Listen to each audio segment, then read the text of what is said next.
Welcome to State Council of Educational Research and Training. बच्चों, previous class में हमने the raven and fox fable poem की बहुत funny exercises किया था, राइट? हमने ऑल्ट्रेशन के बारे में समझा था, कुछ लिसनिंग एक्सरसाइजेस की थी, कुछ राइटिंग एक्सरसाइजेस की थी, कुछ स्पीकिंग एक्सरसाइजेस भी थी. अब उसका एक कॉम्बिनेशन है जो मैं इस पार्ट में आपको बताऊंगी. काफ़ी मज़ेदार है, बहुत मज़ा आएगा कर. ओके, तो चलो हम लोग स्टार्ट करते हैं एक फन एक्सरसाइज के साथ. Let us listen. तो ये जो क्वेश्चन है ये बेसिकली आपके लिसनिंग, सुनने के स्किल पर बेस्ड है, क्योंकि ये जो क्वेश्चन है इसमें आपको कुछ दिया गया है, उसको आपको पढ़ना है और उसको पढ़कर आपको आंसर करना है. You will listen to what the crow did after he lost his food. As you listen, mark the given statements as true or false. For transcript, refer to page 37 of your book. बच्चों, आपके book का page number 37, ठीक है, वहां पर एक छोटा सा टेक्स्ट है, एक ट्रांसक्रिप्ट है जिसको आपको पढ़ना है. वो ट्रांसक्रिप्ट के बेसिस पर कुछ स्टेटमेंट्स दिए जाएंगे जिसको आपको बताना है कि वो सही है या गलत, यानी ट्रू है या फॉल्स. तो चलो चलते हैं उस ट्रांसक्रिप्ट की ओर कि उस ट्रांसक्रिप्ट में क्या लिखा गया है. और एक बात याद रखना बच्चों कि ये जो टेक्स्ट है ये आपके बुक के किताब के पेज नंबर 37 पर है. ओके, तो ट्रांसक्रिप्ट कुछ ऐसे है. Dear students, the crow felt really sad because the fox cheated him. In the quiet night, the crow thought and said to himself, I was fooled by kind words, but I have learned something important. यहाँ पे transcript का मतलब है, बताया जा रहा है dear students. बच्चों, जो क्रो है he felt really sad, उसे बहुत बुरा लगा. क्यों? उसे बुरा क्यों लगा? क्योंकि जो रेवन है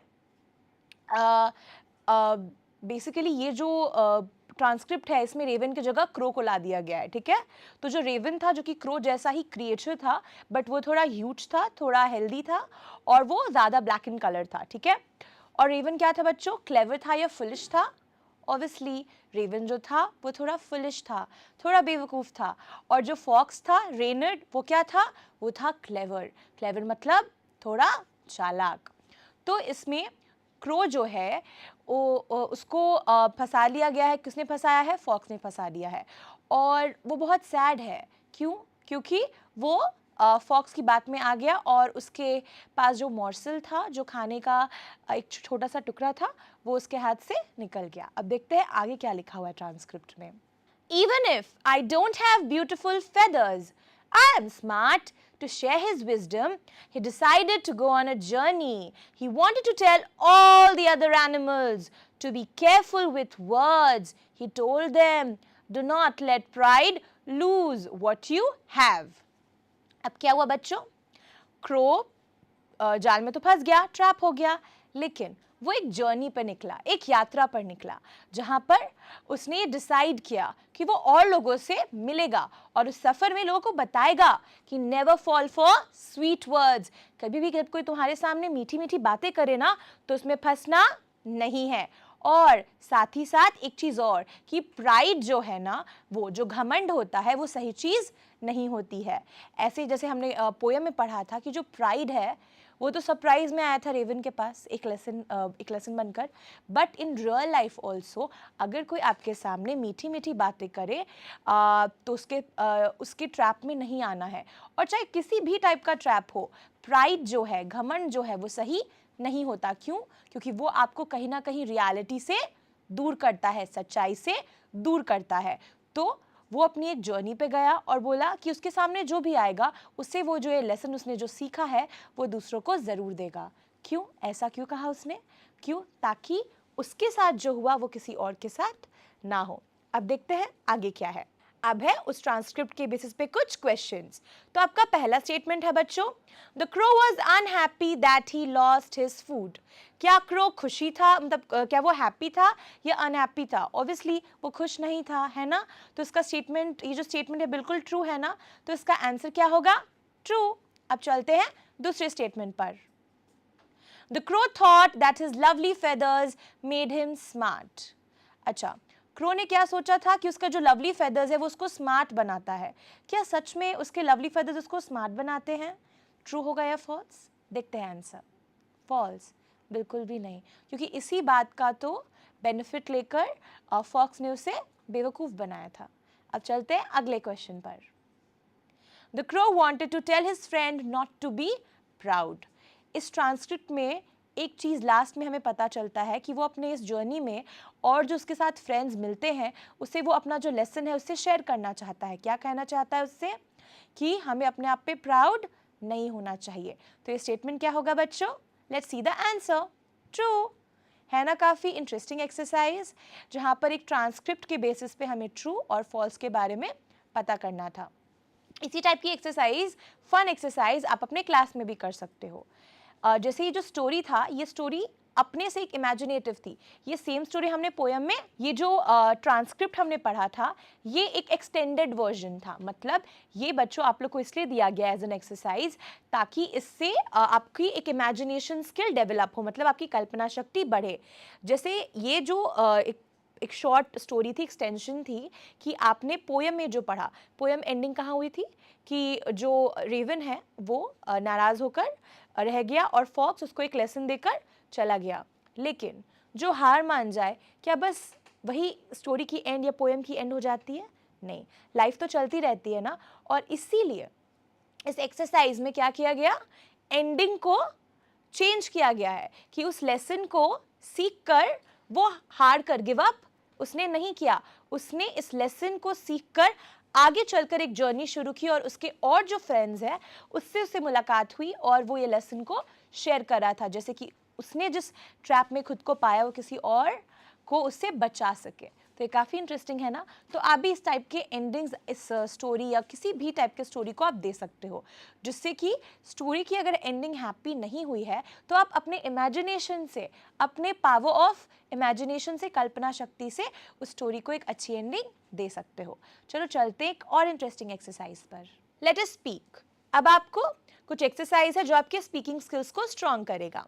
narrate the poem in the form of a story, give a different ending to the story, you may begin like this. बच्चों आपको जो ये पोएम था इसको एक स्टोरी के फॉर्मेट में लिखना है और उसको अपने क्लास में बोलना है, ठीक है? तो इसको आपको कैसे करना है, इसकी स्टार्टिंग के लिए एक एग्जाम्पल दे दिया गया है। आप इसको कैसे स्टार्ट कर सकते हो? This is a story about a clever fox named Reynard and Mr. Raven. One day ... तो इसके आगे आपको स्टोरी फॉर्म करना है। ये एक पोएम था, आपको एक स्टोरी फॉर्मेट में एक स्टोरी लिखना है और अपने क्लास में अपने टीचर्स से और अपने फ्रेंड्स से शेयर करना है। तो मैं आपको एक एग्जाम्पल देती हूँ, एक सैम्पल देती हूँ कि आप इसको स्टोरी फॉर्मेट पे कैसे ला सकते हो। Let's see what next. Okay, but story लिखने से पहले एक चीज़ आपको याद रखना है कि आपको स्टोरी में ज़्यादा लॉन्ग नहीं जाना है, आपको सिर्फ एक्शंस लिखने हैं। एक्शंस मतलब जो काम रेवन और रेवन ने किया है, क्योंकि उसके माउथ में तो फूड था ना, तो वो बोल नहीं सकता था। तो यहाँ पे बताया गया, remember to write only the action for the raven as he has food in his mouth and does not speak. तो हम ज़्यादा लेंदी नहीं करेंगे, हम लोग एक बहुत शॉर्ट स्टोरी लिखेंगे और कुछ इंटरेस्टिंग लिखेंगे। तो मैं आपको एक सैम्पल देती हूँ। So let's look at the sample.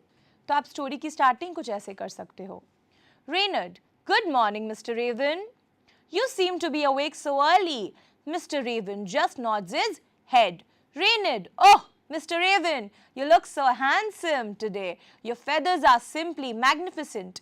Story में फॉक्स आता है, वो गुड मॉर्निंग बोलता है मिस्टर रेवन को और बोलता है आप इतनी सुबह जल्दी उठ गए। रेवन क्या करता है, सिर्फ अपना सर हिलाता है, नॉड करता है। फिर रेनर्ड बोलता है, ओह मिस्टर रेवन, आप कितने हैंडसम लग रहे हैं, आपके फेदर्स कितने सुंदर हैं।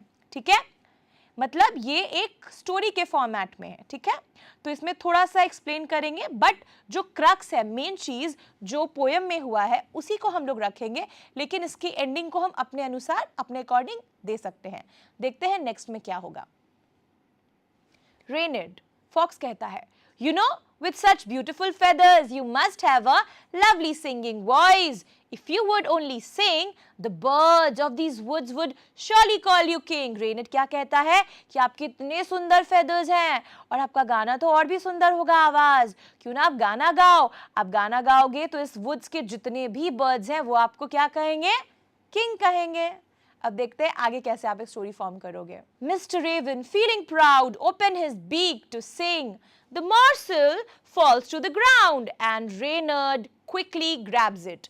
Mr. Raven proud घमंड में आकर अपना बीक ओपन करते हैं और गाना गाने के लिए, और morsel एक small piece of ये गिर जाता है, ठीक है. And then Reynard, ha ha, and you know, ignore sweet words that make you glow.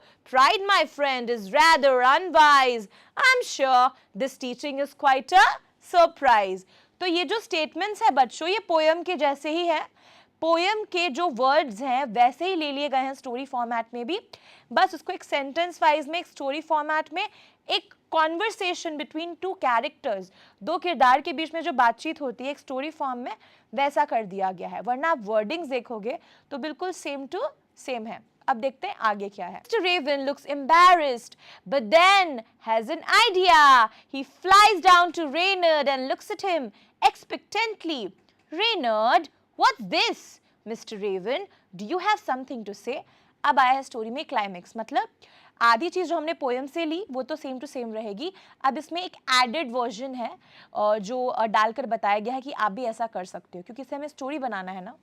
तो क्या होता है, पोएम खत्म हो जाता है कि वो फॉक्स जो है वो प्राइड में उसको फंसा लेता है. किसको फंसाता है? रेवन को. और रेवन के बीक से मॉर्सल गिर जाता है. बट फिर क्या होता है बच्चों, यहाँ पर रेवन उड़कर फॉक्स के पास आता है, रेनड के पास, और बोलता है रेवन. तो फॉक्स थोड़ा सरप्राइज हो जाता है और वो बोलता है कुछ दिक्कत है क्या? Is there any problem? Is there something to say? कुछ कहना है क्या आपको? अब देखते हैं आगे कैसे स्टोरी फॉर्म किया गई है. Mr. Raven points to the morsel and then to himself and Reynard, trying to indicate sharing. Reynard, you want to share the food? That's an interesting proposal. Mr. Raven nods eagerly. अब देखो क्या किया गया है.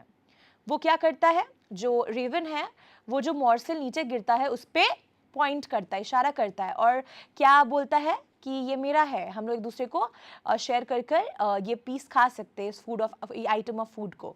तो रेनड क्या कहता है, रेनड समझ जाता है कि जो रेवन है वो क्या कहना चाह रहा है. तो उसका जो न्यू आइडिया है ऑफ शेयरिंग वो रेनड को काफ़ी अच्छा लगता है. तभी वो हाँ कह के नॉड करता है, वो सिर हिलाता है. अब देखते हैं आगे क्या होता है. Reynard, very well mister Raven, let's share the food. It seems we both can learn something from each other.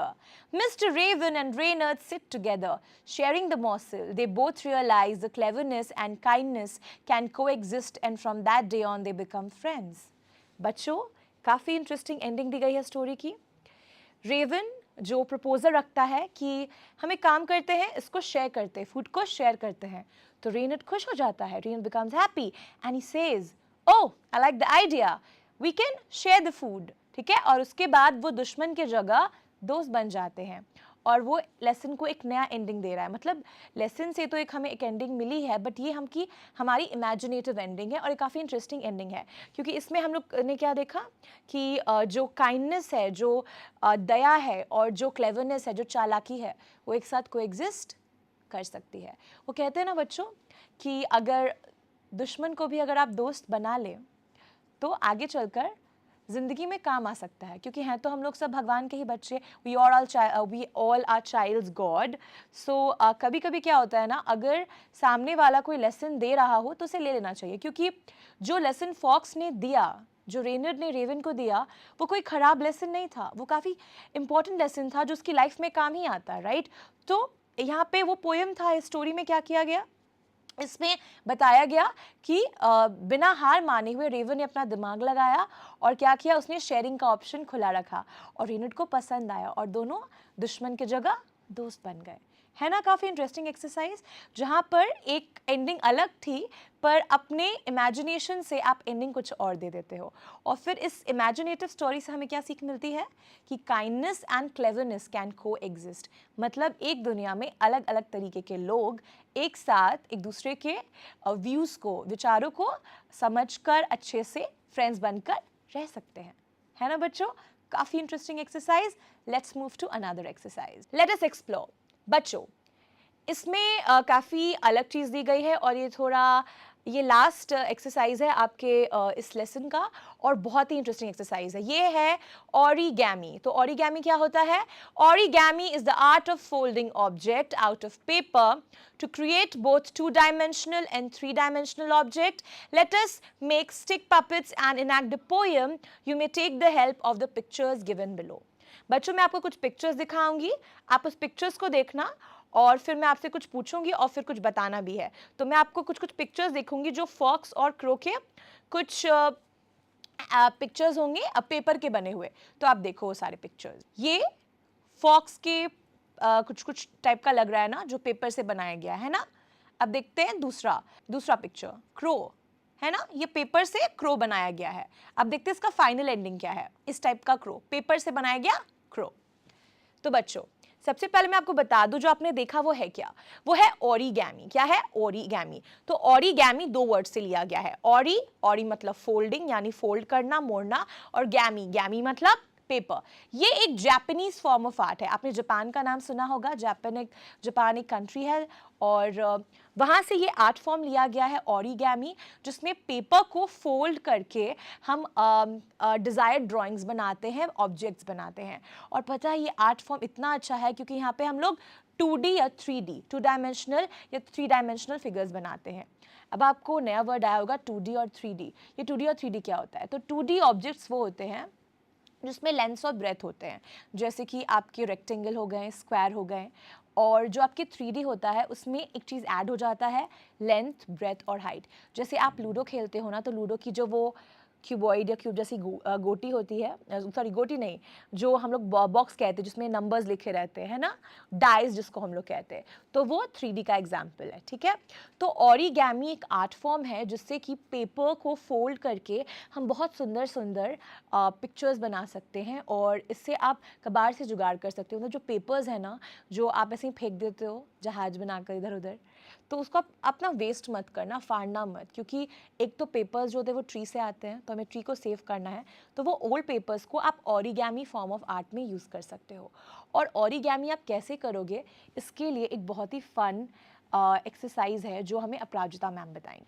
Hello children, अभी आपने रेवन एंड द क्रो की स्टोरी सुनी और आपने उसके क्वेश्चन आंसर भी किए। जैसा कि मैम ने कहा कि अब हम लोग कुछ पेपर क्राफ्ट बनाते हैं और ये जो पेपर क्राफ्ट है ये आप बनाकर आप अब खुद से इस स्टोरी को बच्चों को सुना सकते हैं और लोगों को भी सुना सकते हैं। बड़ा मज़ा आएगा। तो चलिए, इस क्राफ्ट को बनाने के लिए हमें क्या क्या चाहिए? एक सीज़र, कैंची, कुछ कलर पेंसिल्स, कलर पेन और सबसे ज़्यादा ज़रूरी है पेपर्स जो अगर आपको क्रो बनाना है तो आप ब्लैक कलर का लेंगे और उसके बाद हम लोग कुछ शेप में पेपर लेंगे। एक सर्कल, एक स्क्वायर, कुछ छोटे सर्कल, ये आप देख रहे हैं छोटे छोटे सर्कल भी हैं। साथ ही एक हमने विंग्स भी काटा है, विंग्स जैसा ही बनाया है और एक और बड़ा सर्कल है। हम इन सभी चीज़ों से कितने तरह का क्राफ्ट, पेपर क्राफ्ट बना सकते हैं, चलिए देखते हैं। साथ ही हमने 2 स्टिक भी बनाए हैं पेपर के। तो ये इसलिए बनाया है कि हमें उसके विंग्स को, क्रो के विंग्स को मूव कराना है। देखिए, एक जो स्टिक हमने बनाया है इसमें इसको हमने 2 भागों में बांटा है ना, और एक स्टिक जो बिल्कुल सीधी है। अब इसको इसके अंदर हम प्लेस करेंगे और प्लेस करके इसको ऐसे हम मूव कराएंगे। तो देखिएगा क्या होगा। चलिए, सबसे पहले हम आपके पुस्तक में, बुक में जो फॉक्स है इसको बनाना सिखाते हैं। आपकी बुक में क्या बनाना सिखाया गया है बच्चों? फॉक्स है ना, और एक क्रो। चलिए, इसी को बनाने की हम लोग कोशिश करते हैं। और कुछ गम्स भी चाहिए आपको, है ना। तो सबसे पहले हम लोग एक सर्कल लेते हैं। आप ऑरेंज कलर का लेंगे तो और अच्छा लगेगा। सर्कल को क्या करेंगे, कुछ नहीं करना है बच्चों, बस थोड़ा सा साइड से इसको ऐसे फोल्ड करना है, जैसा कि आपने बुक में भी देखा है। ये हमने कर दिया फोल्ड और ये बन गया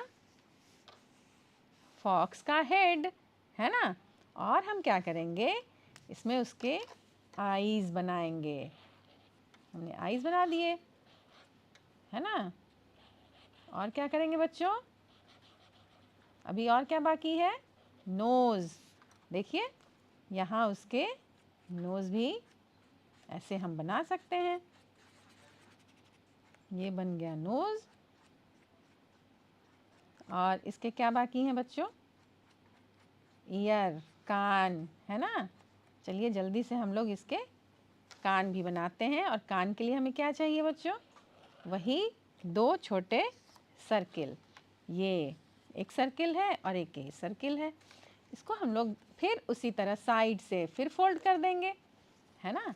ये बन गया कान। देखिए, है ना मज़ेदार, और कितना जल्दी हो गया। और थोड़ा सा हम लोग गोंद लेंगे और इसको इसके कान वाले जगह पे चिपकाएंगे। देखिए बच्चों, है ना बड़ा मज़ेदार। ये बन गया जल्दी से आपका फॉक्स का हेड, है ना। चलिए, एक तो तैयार हो गया। अब दूसरा हम लोग देखते हैं। दूसरे क्रो बनाने के लिए हमने तो वाइट पेपर लिया है, लेकिन आपको लेना है ब्लैक।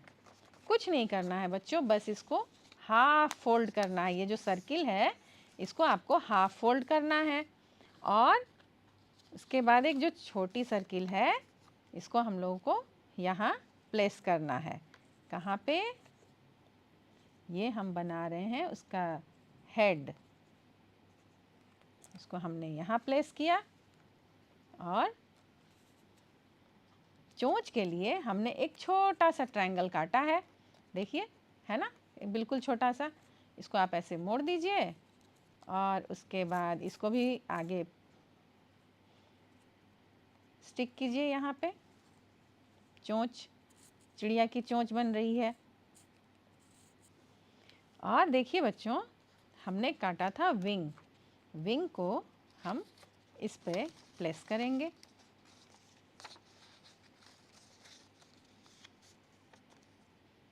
थोड़ा सा गोंद लगाकर हम लोग यहाँ इसे भी चिपका देंगे। देखा आपने कितना जल्दी बन गया। और ये जो दो हमने स्टिक काटा था, इसको हमें क्या करना है कि इन दोनों के किनारे पे थोड़ा थोड़ा, ये जो हमने स्टिक काटा था बच्चों, स्टिक के दोनों साइड, इस साइड और इस साइड हमने गोंद लगाया है। और ये हमें यहाँ पे प्लेस करना है। बच्चों आपको ध्यान रखना है कि आपको इसको अंदर की तरफ लगाना है। देखिए, ये देखिए स्टिक यहाँ लग चुका है। और ये एक और स्टिक हमने इसलिए बनाया था कि आप इसके अंदर इसको प्लेस करेंगे और क्या करेंगे, इसको पकड़ेंगे, तभी तो ये मूव करेगा, है ना। ये देखिए, और ये है, ये बन गया आपका चिड़िया। तो ये कैसे मूव करेगा बच्चों, देखिए, इसके जो पंख हैं ये यहाँ हैं, कि आप इसके अंदर इसको प्लेस करेंगे और क्या करेंगे, इसको पकड़ेंगे, तभी तो ये मूव करेगा, है ना। ये देखिए, और ये है, ये बन गया आपका चिड़िया। तो ये कैसे मूव करेगा बच्चों, देखिए, इसके जो पंख हैं ये यहाँ है। बच्चों, हमने फॉक्स बना लिया। अब हम लोग चलते हैं, क्रो बनाते हैं। और क्रो बनाने के लिए हमें कुछ सर्कल्स चाहिए, कुछ बड़े सर्कल, एक बड़ा सर्कल और दो छोटे सर्कल, या एक छोटे सर्कल का आप इसमें यूज कर सकते हैं। बच्चों, हमने फॉक्स तो बना लिया ना, अब हम लोग क्रो बनाते हैं। और क्रो बनाने के लिए हमें क्या चाहिए, सबसे पहले चाहिए ब्लैक पेपर, और वो भी सर्कल काट लीजिए आप इसका। तो एक बड़ा सर्कल और एक छोटा सर्कल, साथ में हम उसके विंग्स को भी काटेंगे, इस तरह से विंग्स बनाएंगे। और क्या चाहिए बच्चों, एक टेप भी चाहिए, साथ ही एक स्ट्रॉ, और आपने देखा होगा, देख रहे हैं आप कि इसमें हमने धागा भी डाला है जिसके 2 छोर हैं, और ये मूवेबल है, आगे पीछे हो रहा है। चलिए अब हम लोग शुरू करते हैं जल्दी से कि इस सर्किल को हम लोग ऐसे मोड़ते हैं, और ये छोटा वाला सर्कल जो है इसको भी हम लोग हाफ फोल्ड करेंगे, ऐसे मोड़ देंगे और इसको आगे की तरफ प्लेस करेंगे। देखिए इस तरह से ये बन गया क्रो का हेड, और इसको हम लोग थोड़ा सा यहाँ चिपका देते हैं। ये हमने यहाँ इसको फिक्स किया, और इसके बाद हम बनाएंगे इसकी चोंच। देखिए इसके लिए भी हमने ऐसे ट्रायंगल काटा है, तो इसको हम लोग ऐसे फोल्ड करेंगे और इसकी चोंच बनाएंगे। इसे भी हमें यहाँ प्लेस करना है। ये देखिए ये बन गया ना शेप, ये बन गया ना शेप। अब हमें क्या करना है बच्चों, इसके विंग्स को भी लगाना है, और इसका विंग्स कैसा होगा, ये देखिए इस तरह से विंग्स को भी इसके पीठ पे प्लेस करेंगे। इसको हम चिपकाते हैं यहाँ। अब क्या करना है बच्चों कि थोड़ा सा हमें इसे खोलना है। क्यों खोलना है कि आपको ये जो स्ट्रॉ था इसको यहाँ टेप की सहायता से चिपका देना है बीच में। और आप ध्यान रखिएगा बच्चों कि ये जो टेप है किनारे की तरफ लगेगी, और सिर्फ इसके एजेस पे किनारे की तरफ हम टेप लगाएंगे। अब देखिए तैयार हो गया आपका उड़ने वाला क्रो। कैसे, अब हम लोग इसको मूव करते हैं। हम लोग यहाँ आईज भी बना सकते हैं। ये पेपर तो ब्लैक है बच्चों, तो क्या आपको इसकी आईज दिख रही है? ये हमने विंग्स इसका प्लेस किया बच्चों, और इस तरह से आप क्रो बना सकते हैं। देखिए